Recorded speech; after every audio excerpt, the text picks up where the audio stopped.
Yo, what's good, everybody? Welcome back to Foreman Files Media YouTube channel. Today is going to be my official 2023 to 2024 NBA season predictions. This is going to include awards. This is going to include playoff predictions. This is going to include basically everything you can imagine. So I feel like we should just jump right into this one because it's going to be a bit of a long one. Make sure to go into the link in my description for video ideas. To make your video ideas via Google form, there's going to be a link in the description. And yeah, make sure to follow Foreman Files Media on Instagram. Just follow everything that's down there, And let's just start right out with my in-season trade predictions. I have a couple, and I'm going to have a reason for a couple of them. And start out with OG Anunoby, Pascal Siakam, James Harden, Bogdanovich, the one in the Pistons, Kyle Lowry, Malcolm Brogdon, and basically anyone on the Lakers roster if they want to make the trade. Starting out with Anunoby and Siakam, I feel like this is pretty self-explanatory. The Raptors are not an amazing team. They're stuck in purgatory a little bit. Siakam and Scottie Barnes basically play the exact same position, so having a younger player in Scottie Barnes who might have more potential, we don't know. I feel like that's a better way to head.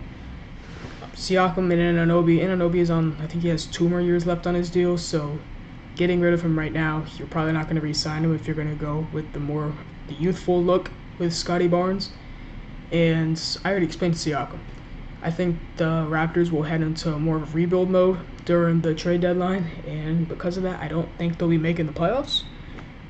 But Siakam and Anunoby will be, in my opinion, the first 2 out of the door. Next, James Harden. I feel like he could get traded any day now. The Clippers, or the 76ers, are apparently only asking for Terrence Mann, an unprotected first, and a swap first, which means that they both end up getting the first. They both end up basically trading each other a first. Depends who gets the better of the swap, basically wins the swap trade. But that's a low price for Harden, and the Clippers don't want to do that, which, in my opinion, at that point, I think you have to do that. But Harden can get traded any day now. I think the Clippers will end up budging and trading for Harden. But, I don't think the Clippers will, if I go into my little thing, I don't think the Clippers will be amazing with Harden. I think they'll still make the play-in tournament, but I don't think they'll end up being amazing. So Harden is going to be my next guy there. Next, we have Bogdanovich, another self-explanatory one. The Detroit Pistons are on a youthful movement right now with Jaden Ivey, Cade Cunningham, Ausar Thompson, Jalen Duren, even Isaiah Stewart, even though he's not really part of the core. It's more Jalen Duren, Cunningham, Ivey, and Thompson. So getting rid of an older, aging veteran who can still give a lot to a team, hopefully get a first round pick out of it, I think it's a pretty easy deal for the Pistons to do, unless they end up making a little bit of a playoff run this season. Kyle Lowry and Malcolm Brogdon I'll put next. This is basically just, I think they're going to end up swapping. I think that the Miami Heat will trade Kyle Lowry, maybe a first. We'll see how much the Blazers want for Brogdon, but I think Lowry will get traded, a couple of picks probably, and Brogdon will go to the Heat. Then I think Kyle Lowry will get bought out by the Blazers, and I think he'll re-sign to the Heat, so the Heat get him anyway. It's pretty weird hypothetical, but I kind of think they make sense for everybody in this situation. Lakers, they're not shy to making trades at the deadline to get the team better if they're even sort of underperforming. Next is my buyout market / free agency predictions. It's just going to be Kyle Lowry back to the Heat after he gets bought out by the Blazers. Next is my in-season coach firings. It's only one. It's going to be Steve Clifford of the Charlotte Hornets. Charlotte Hornets are expecting to play a lot better this season, especially with Brandon Miller added to their roster. LaMelo Ball, a year more of development. You have, I don't know what's going on with Miles Bridges. I don't know if he's playing this season. Mark Williams is going to get better. We know that he gets better. P.J. Washington, of course, he's a solid 4. Terry Rozier, great scoring option. The Hornets want to make a play-in push this season, but I think they're going to start the season slow, and Steve Clifford is going to get most of the blame for it, and he'll be fired, let's say 20 games into the season. They'll start out like 6-14. It'll be pretty bad. Now we're going to skip a little bit into more of the mid-season. My all-star captains are going to be Giannis Antetokounmpo and LeBron James. All-star captains purely a popularity contest, and those happen to be the two most popular players in the NBA. Steph Curry is also an option, but usually LeBron gets the votes over Steph Curry. Now. It is time for my first team NBA predictions. We're going to have first team, second team, third team for All-NBA. Defensive first team, second team, rookie first team, second team, my award predictions, my playoff predictions, and that's going to be the video. But starting out with first team All-NBA, I am going to have Nikola Jokic by the way, this is going to be the first year where these are fully positionless, so basically anything. You can see 5 centers this year, but not on my list. I'm going to have Nikola Jokic of the Denver Nuggets. I'm going to have Giannis Antetokounmpo of the Milwaukee Bucks. I am going to have Luka Doncic of the Dallas Mavericks. I'm going to have Jason Tatum of the Boston Celtics. And I'm going to have Shai Gilgeous-Alexander of the Oklahoma City Thunder. Jokic will just keep on building on from last 2 years. He's been the MVP last year. They don't want to give it to him. Voter fatigue. I don't really care. Giannis, the team's going to be so stacked this season. We know Damian Lillard sort of will take, not games off, but, load management will happen with him because he is getting a little older. So Giannis is also going to see probably a little bit more of a minutes increase this season, which kind of sounds crazy considering they got more talent. But Giannis is definitely first team. Luka Doncic, the Mavericks have no choice but to make the playoffs this season, which means less load management and more minutes for Luka Doncic. So that's pretty self-explanatory. He's also probably an MVP candidate. See how good the Mavericks do, though. Jason Tatum, the Boston Celtics are so talented. They're going to be in the top of the East, if not the top of the East. Even top of the league. And Jason Tatum's going to be the best player on maybe the best team. So, you got to give him All-NBA first team. And SGA, I feel like which even sounds crazier, he's going to take another step shooting the ball, percentage-wise, from 3. He's going to take another step defensively, even though he's already been good. And I think the Thunder team's going to make a leap, which is going to send Shai Gilgeous-Alexander into the first team. So I guess this doesn't really matter, but I'll tell you anyway. The starting lineup for this lineup would be Shai at the 1, or Luke at the 1, Shai at the 2, Jason Tatum at the 3, Giannis and Jokic. Now my All-NBA second team is going to be headlined by Joel Embiid, Stephen Curry, Devin Booker, Kevin Durant, and Anthony Davis. I think Anthony Davis is going to play a lot more games this season, at least per his head coach. So we're going to have a lot more of an opportunity to maybe take this first scoring option from LeBron. We'll see, though. We obviously know he brings a lot defensively. Kevin Durant and Devin Booker, the Suns are going to be great this season, and I expect both of those guys to average at least 25 points per game. Don't be surprised if they both end up more than 28 points per game. And Durant and Booker, we know, are studs offensively. Durant's good on defense, too. I don't want to discredit him. Stephen Curry, it's Stephen Curry. Don't really need to explain anything there. And Joel Embiid. Harden probably does not play this season. Not probably. I mean, we don't know what's going on with Harden. But Joel Embiid is going to have to take the front seat, which is basically the first time he's doing that since 2016 when Ben Simmons was not playing. Other than that, he's had help with Ben Simmons, with James Harden, with Jimmy Butler. But this is going to be really his first season as a developed NBA player, as really the only player that's going to lead them to, we'll see if they make the playoffs. Next is All-NBA third team. I'm going to have the King, LeBron James. I'm going to have Anthony Edwards, Damian Lillard, Donovan Mitchell, and Paolo Banchero. LeBron, I think he still has the gas in the tank. He's still going to bring it on every single night.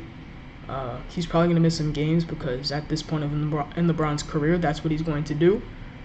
But LeBron very much deserves it. Anthony Edwards, I feel like he's going to go over 28 points per game this season, and he's going to try his hardest to carry this Timberwolves team to at least a play-in spot. We'll see how they fare, but Anthony Edwards, I think he's going to take that leap this season. Damian Lillard, again, he's going to do what he did last season, probably not average 32 points per game, probably around 29, 28. But we know exactly what Damian Lillard brings. Didn't look amazing in the preseason by any means, but Damian Lillard is a dog, and he's going to bring that dog mentality to the Milwaukee Bucks this upcoming season. Donovan Mitchell, I also have my clutch player of the year race. So I think that Donovan Mitchell, we know what he brings. He's an athletic, super athletic. He can create his jump shot like nobody else in the league. And Donovan Mitchell is a game changer for the Cavaliers. Paolo Banchero, I think this is going to be a big year for Paolo Banchero, like 26, 27 points per game big. I really like Paolo Banchero, and I think he's an amazing basketball player. And he's going to bring a lot of hope to these Orlando Magic fans who haven't really saw hope since 2009 with Dwight Howard? I don't really know. But Paolo Banchero, I think he's got it. Next, for my defensive teams. First team, I'm going to have Jaren Jackson Jr. I'm going to have Anthony Davis. I'm going to have the rookie, Victor Wembanyama. I'm going to have Giannis Antetokounmpo. And I'm going to have Walker Kessler. Yes, this happens to be one of the, if not the tallest defensive teams of all time. I think Anthony Davis is the shortest on this team at 6'10", maybe Jaren Jackson. But Walker Kessler, he's above 7 feet. Giannis is 6'11", Wembanyama is like 7'4", 7'5". And AD and Jaren Jackson Jr., all those guys, amazing defensive players. Not much I can explain for that, except they're going to get a lot of blocks. Some of those guys will be able to get a lot of steals as well. But we know that those are the elite of the elite on the defensive side of the basketball. Second team, I'm going to have Bam Adebayo. I'm going to have Marcus Smart. I'm having Jimmy Butler, Evan Mobley, Bam Adebayo, Marcus Smart, Jimmy Butler, Evan Mobley. And where was my last guy? Draymond Green. Whoops. That was my 5. Again, self-explanatory. Great defensive players. They're going to find a way to get blocks, steals, and whatever you need to do to get on defensive teams. Now it's time for my rookie teams. Starting with my rookie first team, Victor Wembanyama. I'm going to have Chet Holmgren, Scoot Henderson, Brandon Miller, and Ausar Thompson, not to be confused with his brother, Amen Thompson. Wembanyama, he's a generational talent. He's going to do what basically no other player has ever done in recent NBA history. I think as a rookie, getting on all defensive first team, that's going to be huge. Scoot Henderson is going to be the first scoring option on that Blazers team. I know they have DeAndre Ayton, but Scoot Henderson's, I feel like he could average over 20 points per game this season. Chet Holmgren, he's going to bring you blocks. He's going to bring you defense of all types. His outside shooting's looking good so far in the preseason. I say so far, preseason just ended, so it's looked good in the preseason. And Chet Holmgren is a dog, and we're about to see it this season. Brandon Miller, he's going to bring great shooting off the wing, and that's basically what he's going to do this whole season. He's also shown a lot of athleticism, which is something when I talked about him in the draft, I wasn't really talking about his athleticism. So him showing athletic jumps, no pun intended, is pretty big for the Hornets. Maybe expand his game a little bit more than what we thought. And finally, Ausar Thompson. I feel like that there's a chance that Ausar Thompson could get on an all-defensive second team, and Amen Thompson. One of those guys could I feel like there's a chance. Ausar Thompson's going to average a lot of steals. He's going to get in the passing lanes a lot. He's an athletic freak just like his brother. And I just feel like he's going to have the better rookie season than his brother. Now, all rookies second team, we're going to have Amen Thompson, Taylor Hendricks, Derek Lively, Jordan Hawkins, and Cam Whitmore. For Amen Thompson, basically what I said about Ausar Thompson, except Amen Thompson probably was not start this season. I think I mean, the Storm might not either. They might start Bogdanovich, but I do project him, or the Pistons, to trade Bogdanovich at least at the deadline. So Stuart Thompson will get a lot of, I think, more run than Amen. Amen Thompson's going to come off the bench. He's going to bring crazy athleticism. He's a really good playmaker. Shooting's not amazing, but that's one thing that he's going to have to improve on in the league. And every player is going to have to improve on something. Wembanyama is shooting too. He only shot 20-something% from three in his last 3 overseas. Every player needs to improve on something when they come into the league. For the Thompson twins, it's shooting. Talking about Taylor Hendricks, he's going to probably play a lot of minutes off the bench for the Jazz. They're a young team, and they're going to prioritize him a lot when it comes to the offensive side of the ball, in my opinion at least. Dereck Lively, if I'm not mistaken, I'm going to look this up right now to make sure I am not mistaken. But I want to look at this Mavericks depth chart real quick. Is Dereck Lively? I don't think he is the starter, but I'm going to look according to ESPN. Did they sign anybody? They didn't sign anybody. I know there's Dwight Powell and Maxi Kleber, even Richaun Holmes, so they might start one of him. But I think at the end of the day, Dereck Lively's the best player. That's just me, though. His jump shot, he doesn't show it so much in the summer league. I believe so. I'm going to look at this real quick. Yes, but I feel like Dereck Lively is the most, I'm not going to say polished because he's a rookie, but he's got the most potential. I feel like he'll show it in the rookie season. And I think he'll get the starting job when it comes down to it. Yeah, he didn't show his jump shot a lot, and really his only good game was his first game where he had 14 points. But Dereck Lively, the athletic freak he is, the defensive freak he is, he'll get it done, and I feel like he's going to have a big season. Double-double incoming? I don't know. We'll see, though. Jordan Hawkins, I feel like there's a very realistic chance he breaks the NBA rookie three-pointers made record. That's all he's going to do for the Pelicans this season. He's going to run up and down the floor, find his spots, and shoot the three ball. And he does it better than a lot of people in the league. Cam Whitmore, he had the amazing summer league and carried it on into the NBA preseason. He's going to get a lot of minutes for the Rockets. And I feel like, as crazy as it sounds, Dillon Brooks could end up being sort of a good mentor for him. And Cam Whitmore gets the last spot on All-NBA's second team. He could also probably fight for a first-team spot if you ask somebody.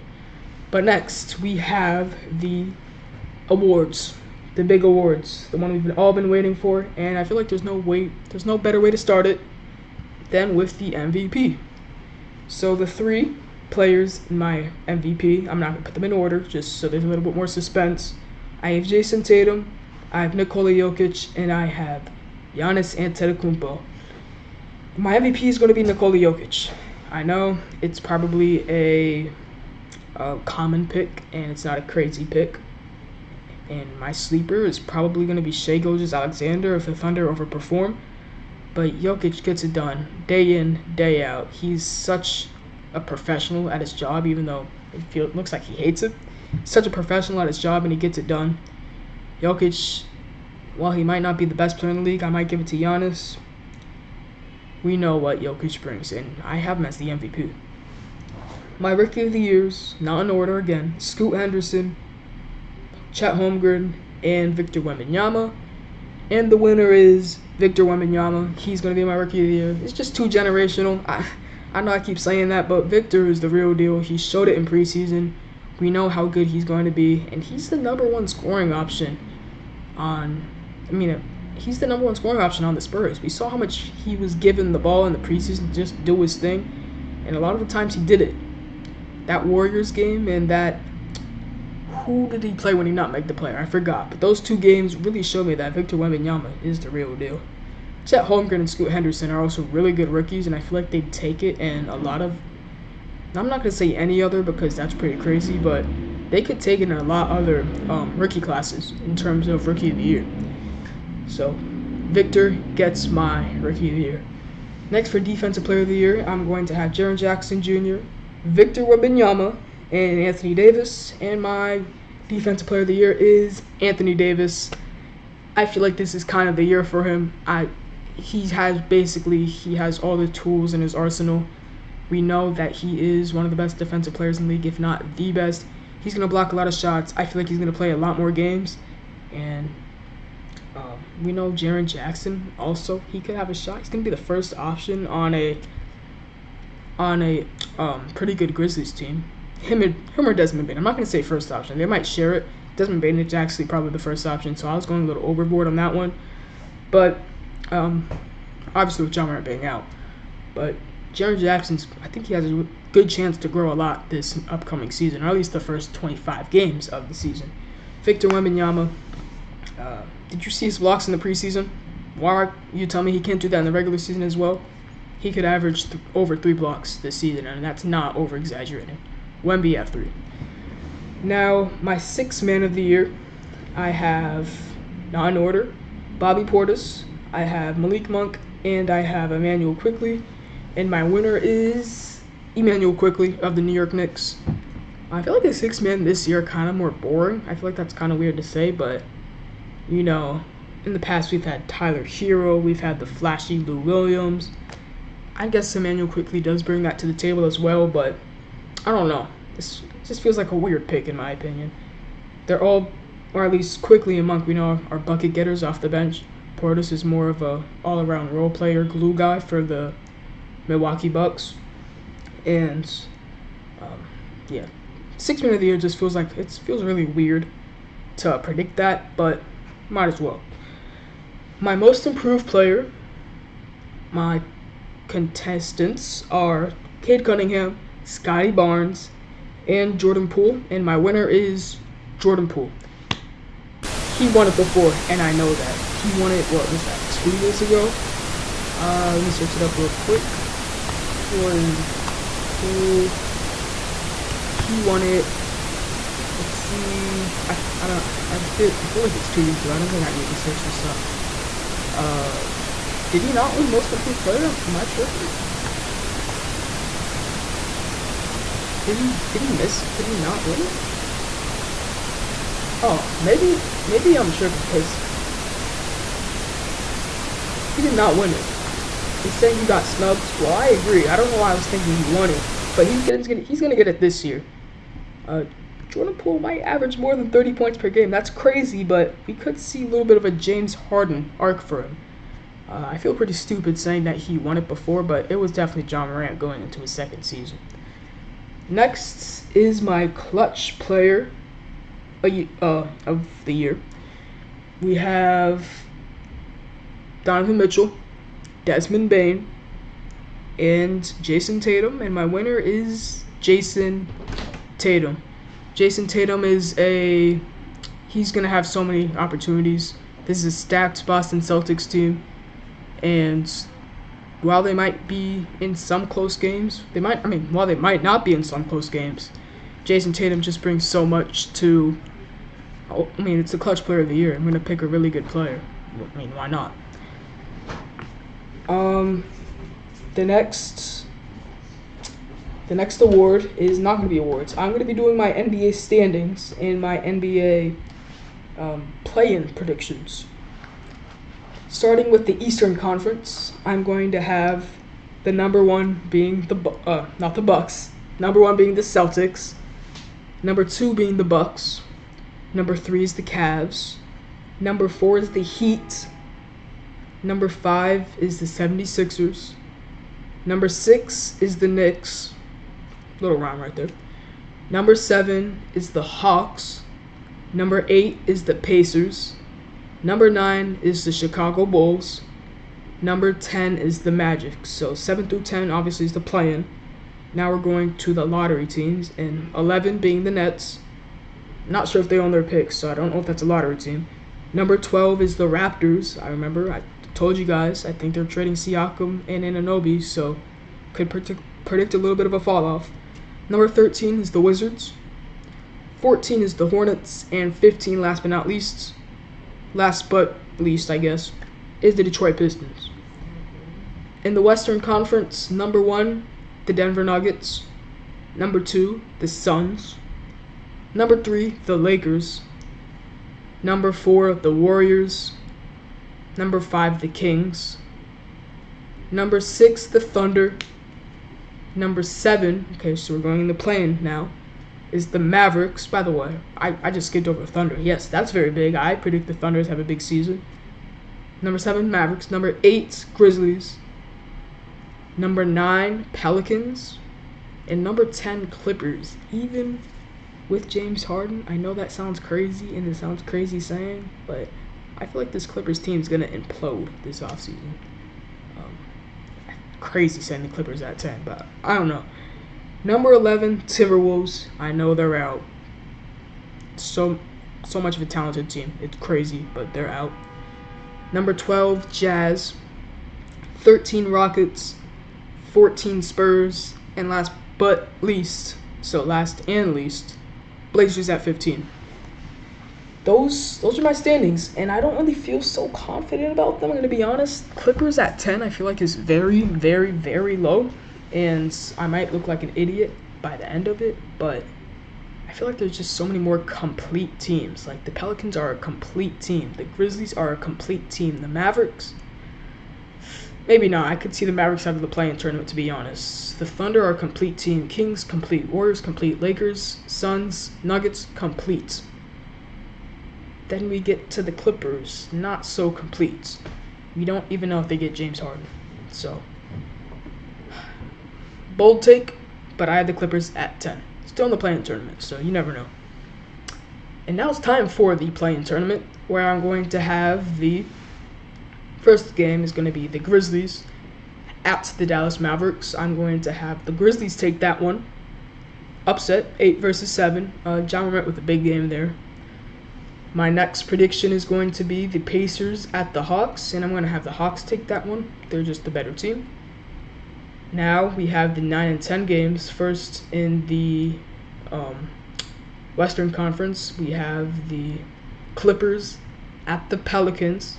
I'm going to have the Clippers taking that one. And in the East, I have the Magic at the Bulls, and I'm going to have the Bulls take that one. And now for the sudden death, it is the Mavericks at the Clippers. Imagine this game in real life, that'd be so big. I have the Clippers taking it. That means Luka and Kyrie out of the playoffs again. That's big, and that's going to bring some turmoil from Luka and Kyrie. Is this Mavericks team, are they separating? Who knows, but I don't have them in the playoffs. It's just so tough, especially saying the Thunder in and the Mavericks not. I'm just predicting a big year for the Thunder. And in the Eastern Conference, really does not matter. Pacers, Magic, basically competing for who's going to lose to the Celtics. Pacers win it. So yeah, that is going to be my play-in predictions. And I'm going to set this up before I switch my screen real quick for my... Let me just get this real quick. Okay, so unfortunately, on one of them it says Nuggets versus Mavericks, even though it's Nuggets versus Clippers. I have a... Oh, wait, no, I could change it. Here. I have a little bracket here. Does not look the best. I did not know how to change it. But let's do this real quick. Move this over.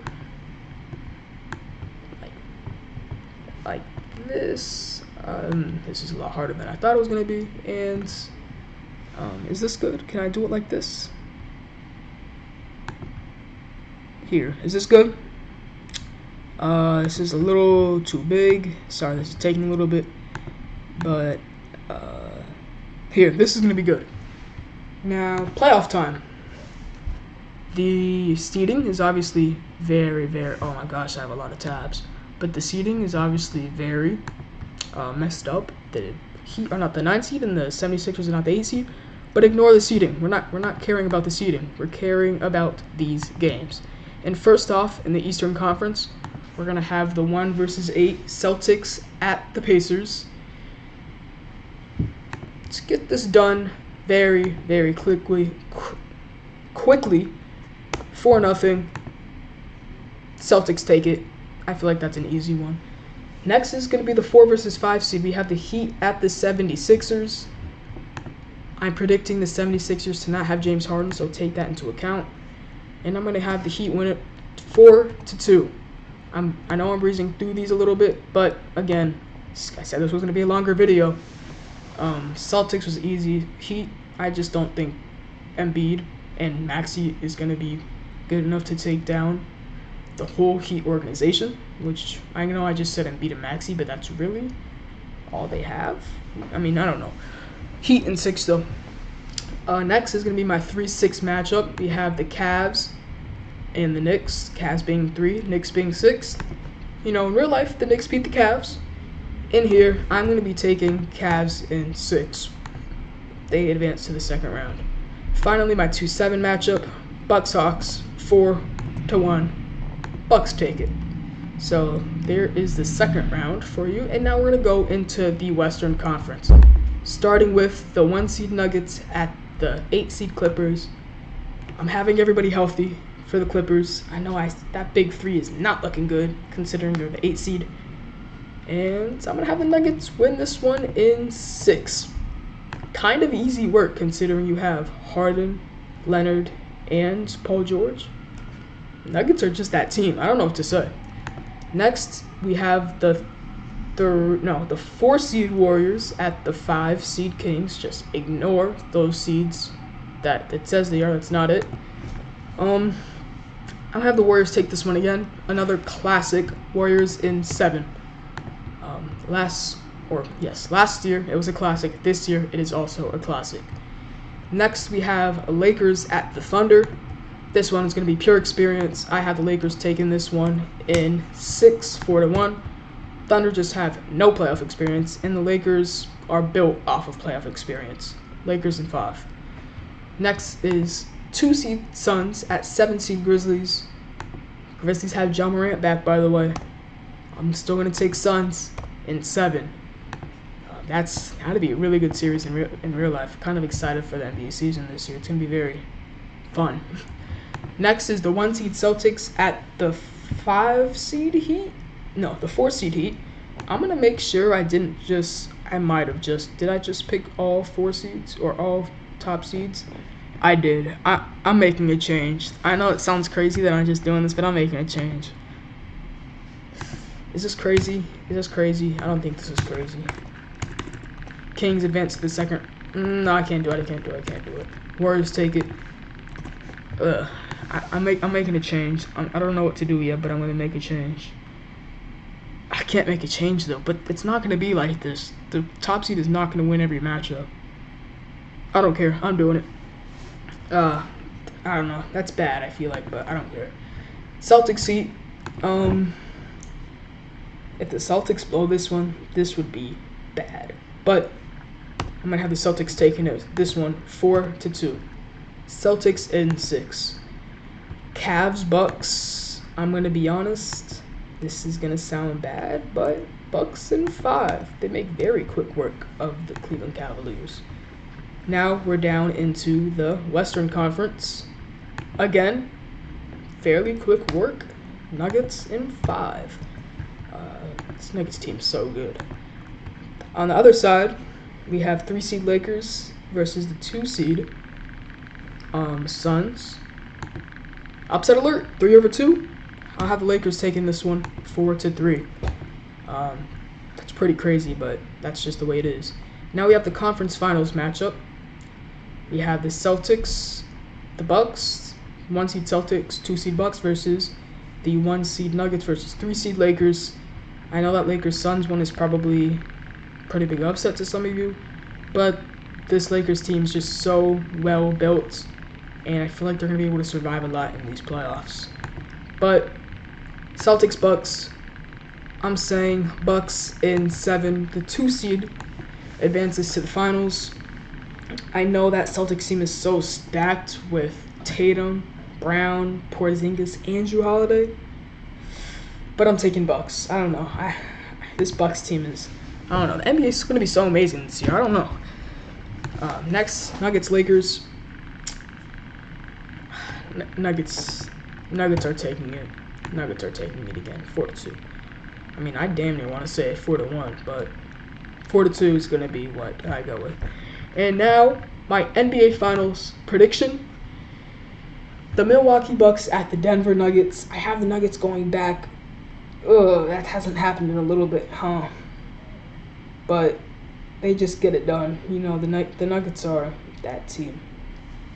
But they're not going to be that team this time because I'm saying Bucks 4-3. Big finals. I might matchup info. NBA Finals. I don't know. That's my prediction though. Bucks in 7. That is my playoff predictions. That is my NBA season predictions. I hope you guys liked this video. Took a long time to make. Not just recording, but also everything on the side. Writing everything I thought. Writing the notes about the Clippers trading for Harden, but also still ending up as the 8 seed. Thanks for watching this video, and I hope you guys have a great NBA season, just like me. Yeah, I guess I probably should end up with this being full screen from my little outro. This is not going so smooth, admittedly, but there we go. Thanks for watching this video, and have a great season. See you.